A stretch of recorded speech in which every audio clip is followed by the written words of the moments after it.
Assalamualaikum warahmatullahi wabarakatuh. Perkenalkan, nama saya Nala Alia Faradisah, nomor induk mahasiswa 25411040223 dari Program Studi Pendidikan Agama Islam. Video ini saya buat untuk memenuhi tugas akhir mata kuliah Ilmu Kalam yang diampu oleh Bapak Ishak Suryo Nugroho MSI.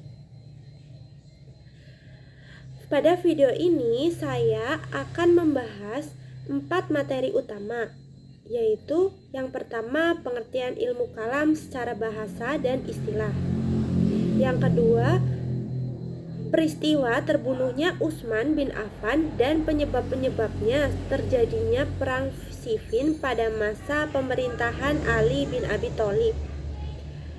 Ketiga, Qadariyah dan Jabariyah beserta ayat yang dijadikan landasan oleh kedua aliran tersebut.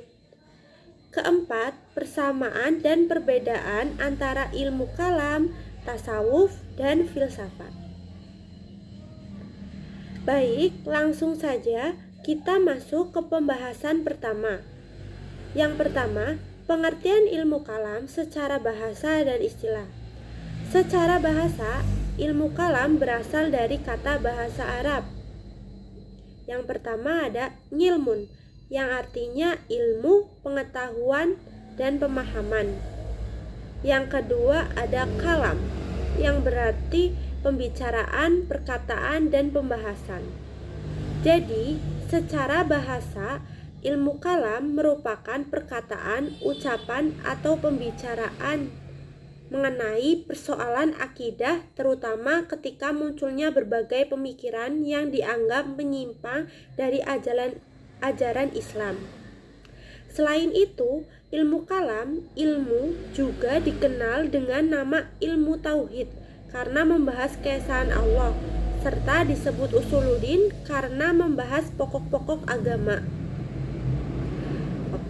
Sedangkan secara istilah, ilmu kalam adalah ilmu yang membahas tentang akidah Islam dengan menggunakan dalil-dalil yang bersumber dari Al-Quran, hadis, dan akal untuk menjelaskan serta mempertahankan keyakinan Islam. Objek kajian ilmu kalam meliputi berbagai persoalan keimanan seperti keberadaan Allah, sifat-sifat Allah, kenabian, malaikat, kitab-kitab Allah, hari akhir, surga dan neraka, qada dan qadar, serta berbagai persoalan yang berkaitan dengan keyakinan seorang muslim. Lahirnya ilmu kalam tidak terlepas dari perkembangan sejarah umat Islam. Setelah Rasulullah wafat, wilayah Islam semakin luas dan umat Islam mulai berinteraksi dengan berbagai kebudayaan serta pemikiran dari luar. Kondisi ini memunculkan berbagai pertanyaan dan perdebatan mengenai akidah yang kemudian mendorong lahirnya ilmu kalam. Nah, tujuan ilmu kalam itu apa sih? Tujuan ilmu kalam yang antara lain, yang pertama, memperkuat keyakinan Islam terhadap ajaran agamanya, memberikan jawaban terhadap berbagai keraguan. Oke, pembahasan kedua adalah mengenai peristiwa terbunuhnya Utsman bin Affan dan penyebab-penyebabnya sehingga terjadinya perang Siffin pada masa pemerintahan Ali bin Abi Thalib. Utsman bin Affan merupakan khalifah ketiga setelah Abu Bakar As-Siddiq dan Umar bin Khattab. Beliau termasuk salah satu sahabat utama Rasulullah SAW yang terkenal dengan sifat yang dermawan dan akhlak yang mulia.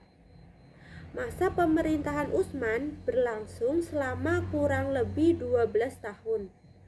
Pada masa awal pemerintahannya, kehidupan Islam itu sangat maju dan sangat stabil. Wilayah kekuasaan Islam semakin luas dan kehidupan masyarakat relatif stabil. Nah, salah satu jasa terbesar Utsman bin Affan adalah menyusun dan menyebarluaskan mushaf Al-Quran yang dikenal dengan mushaf Utsmani. Nah, langkah ini dilakukan untuk menjaga keaslian bacaan Al-Quran di berbagai wilayah Islam. Namun, memasuki tahun-tahun terakhir pemerintahannya, mulai muncul berbagai persoalan politik dan sosial. Sebagian masyarakat merasa tidak puas terhadap beberapa kebijakan yang diambil oleh Utsman. Salah satu tuduhan yang sering muncul adalah adanya nepotisme, yaitu pengangkatan kerabat dari Bani Umayyah ke berbagai jabatan penting pemerintahannya. Meskipun sebagian masyarakat menjelaskan bahwa pengangkatan tersebut dilakukan berdasarkan kemampuan mereka, isu tersebut tetap menjadi bahan kritik dari sebagian kelompok. Nah, ketidakpuasan ini kemudian berkembang menjadi gerakan oposisi yang berasal dari beberapa wilayah seperti Mesir, Kufah, dan Basrah. Kelompok-kelompok ini akhirnya datang ke Madinah untuk menyampaikan tuntunan mereka kepada khalifah. Awalnya persoalan masih dapat diselesaikan melalui dialog. Namun keadaan berubah ketika muncul surat misterius yang berisi pemerintahan untuk menghukum para pemberontak. Nah, kelompok-kelompok pemberontak akhirnya menuduh surat tersebut berasal dari Utsman atau orang-orang dekatnya. Akibatnya mereka kembali ke Madinah dan melakukan pengepungan terhadap rumah khalifah. Pengepungan berlangsung selama beberapa minggu. Utsman tetap menolak menggunakan kekerasan untuk melawan para pemberontak karena tidak ingin terjadinya pertumpahan darah sesama muslim. Bahkan ketika beberapa sahabat menawarkan bantuan, Utsman tetap memilih bersabar. Pada tahun 35 Hijriah atau 656 Masehi, para pemberontak berhasil masuk ke rumah Utsman dan membunuh beliau saat sedang membaca Al-Quran. Peristiwa ini menjadi salah satu tragedi besar dalam sejarah Islam, karena untuk pertama kalinya seorang khalifah dibunuh oleh sesama umat Islam. Nah, setelah wafatnya Utsman, umat Islam menghadapi situasi yang sangat sulit. Kondisi politik menjadi tidak stabil dan muncul perbedaan pendapat mengenai siapa yang harus memimpin umat Islam. Mayoritas umat Islam kemudian membaiat Ali bin Abi Thalib sebagai khalifah keempat. Ali bin Abi Thalib adalah sepupu sekaligus menantu Rasulullah Shallallahu Alaihi Wasallam yang dikenal karena ilmu, keberanian, dan ketakwaannya. Namun, pengangkatan Ali tidak langsung diterima oleh semua pihak. Muawiyah bin Abi Sufyan yang saat itu menjabat sebagai gubernur Syam menuntut agar para pembunuh Utsman segera dihukum sebelum memberikan baiat kepada Ali. Nah, disinilah muncul perbedaan pandangan. Yang pertama, Ali berpendapat bahwa keadaan politik saat itu masih sangat kacau, sehingga prioritas utama adalah menstabilkan pemerintahan terlebih dahulu. Sedangkan Muawiyah menganggap penegakan hukum terhadap pembunuh Utsman harus segera dilakukan. Nah, perbedaan pandangan tersebut semakin lama semakin tajam dan akhirnya berkembang menjadi konflik politik. Puncaknya terjadi perang Siffin pada tahun 37 Hijriah atau 657 Masehi. Perang ini berlangsung di daerah bernama Siffin yang terletak di dekat sungai Efrat. Pasukan Ali dan pasukan Muawiyah bertempur dalam peperangan yang cukup besar. Pada saat pasukan Muawiyah mulai terdesak, munculnya usulan untuk melakukan tahkim atau arbitrase. Pasukan Muawiyah mengangkat mushaf Al-Quran di ujung tombak sebagai simbol ajakan kembali kepada hukum Allah. Sebagian pasukan Ali mendesak agar tawaran tersebut diterima. Akhirnya dilakukan tahkim untuk menyelesaikan konflik melalui perundingan. Namun hasil tahkim justru menimbulkan masalah baru. Sebagian pendukung Ali merasa keputusan menerima tahkim adalah kesalahan. Mereka kemudian keluar dari barisan Ali dan membentuk kelompok yang dikenal dengan nama Khawarij. Dengan demikian, terbunuhnya Utsman bin Affan menjadi salah satu penyebab utama terjadinya konflik politik yang akhirnya melahirkan Perang Siffin dan berbagai perpecahan dalam sejarah Islam. Ke pembahasan ketiga, jelaskan Qadariyah dan Jabariyah dan ayat yang dijadikan landasan dari kedua paham tersebut. Yang pertama, paham Qadariyah adalah aliran dalam ilmu kalam yang berpendapat bahwa manusia mempunyai kekuasaan dan kemampuan untuk menentukan perbuatannya sendiri. Menurut mereka, manusia bertanggung jawab penuh atas segala amal yang dilakukan, baik maupun buruk. Nah, pokok-pokok ajaran Qadariyah. Yang pertama, manusia memiliki kehendak, irodah, dan kekuasaan kudrah untuk bertindak. Kedua, Allah memberi manusia akal dan kebebasan memilih. Ketiga, karena mereka memiliki kebebasan, manusia bertanggung jawab atas perbuatannya. Keempat, pahala dan dosa diberikan sesuai dengan pilihan manusia. Nah, ayat yang dijadikan landasan Qadariyah adalah surat Ar-Ra'd ayat 11 yang berbunyi Bismillahirrahmanirrahim, Innallaha la yughayyiru ma biqaumin hatta yughayyiru ma bi anfusihim. Artinya, sesungguhnya Allah tidak akan mengubah keadaan suatu kaum sebelum mereka mengubah keadaan mereka sendiri. Ayat ini dipahami oleh Qadariyah sebagai bukti bahwa manusia memiliki kebebasan untuk menentukan nasib dan perbuatannya.